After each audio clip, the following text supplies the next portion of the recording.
ఇంతకుముందు అధికారులు చెప్పిండ్రు. భూ యజమానులు సర్వేల విధానం 1873లో తీసుకొచ్చిన చట్టం.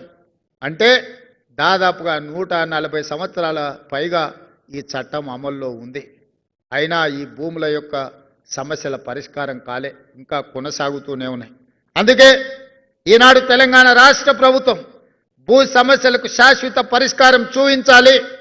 ఏ రైతులు కూడా తన భూమి యొక్క సరిహద్దులు తెలవకుండా తన భూమి పరాయి ఆధీనంలో ఉండడాన్ని సహించలేని వాళ్ళకు సహాయంగా ఉండడానికే ఈ లైసెన్స్డ్ సర్వేయర్ల వ్యవస్థను ఈనాడు మనం తీసుకురావడం జరిగింది. మిత్రులారా, మీరు ఆలోచన చేయండి. తెలంగాణ ఉద్యమం సందర్భంగా నీళ్లు నిధులు నియామకాలని చెప్పి 10 సంవత్సరాలు అధికారంలోకి వచ్చిన వాళ్ళు ఈనాడు సమస్యలను పరిష్కరించకపోవడం ఇంకా చిక్కుముళ్ళుగా తయారైనాయి. నియామకాలు జరగలేదు.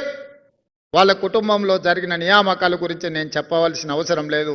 చైతన్యవంతమైన మీకు ప్రతి విషయము తెలుసు. కరీంనగర్ నిజామాబాద్లో ఓడిపోతే తక్షణమే కుటుంబ సభ్యులకు నియామక పత్రాలు అందించారు, కానీ తెలంగాణ రాష్ట్రంలో ఖాళీలు ఉన్న ప్రభుత్వ ఉద్యోగాలు భర్తీ చేయలే.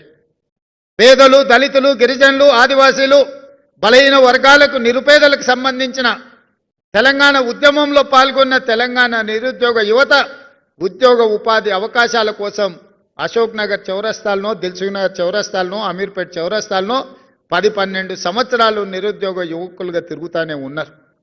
నోటిఫికేషన్లు ఇవ్వరు. ఇచ్చిన నోటిఫికేషన్లకు పరీక్షలు పెట్టరు.